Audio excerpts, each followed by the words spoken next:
Bonsoir le panel. Pourquoi Dieu ne met-il pas fin au jour de Satan pour que nous puissions vivre un reste de jours paisibles sur la terre? Asiatique. Même si le Dieu de la Bible, c'est un... Je pense qu'il n'a pas été préparé à gérer. C'est un faux Dieu. On l'a pas, ceux qui l'ont créé ne lui ont pas suffisamment donné des rudiments pour gérer les hommes. C'est un Dieu qui n'est pas prêt et il se trompe énormément. C'est un Dieu qui... Il aime tuer et il aime tenter les gens. D'ailleurs, dans la prière des chrétiens, il supplie Dieu de ne pas les pousser à la tentation. Il y a un verset où ils disent « Et ne nous soumets pas à la tentation ».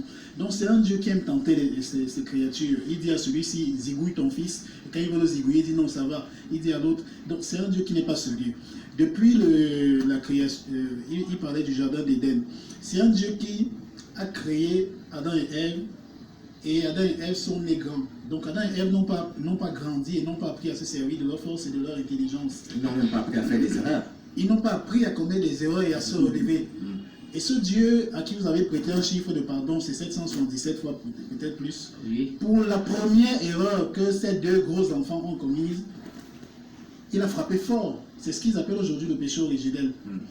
Première Et erreur. dans la Bible, il dit de pardonner 777 fois. Mais pour la première erreur que le gros bébé Adam et Ève ont, encore qu'il a créé Ève en...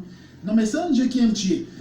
Voilà qu'il crée Adam et lui qui est omniscient, omniprésent, omnipotent, il a oublié de créer la femme. C'est quand il voit Adam, il se rend compte que Adam est seul, il a oublié Ève. Alors il va déchirer la côte de ce mec-là sans anesthésie et puis il va fabriquer Ève.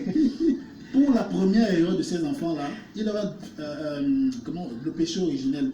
Mais il y a un truc qui m'intrigue dans ce péché originel. Enfin, la conséquence, c'est que les hommes mangent à la sueur de leur front et les femmes accouchent avec douleur. Voici ce Dieu-là qui a donc les moyens d'adoucir les cœurs de sa créature pour que la vie soit paisible. Mais il envoie encore Jésus pour qu'on le tue. Et Jésus vient et on le tue, faire son âme. Et vous voyez, les chrétiens disent que Jésus est venu racheter le péché. Ça veut dire que le péché originel aurait donc disparu avec la mort de Jésus.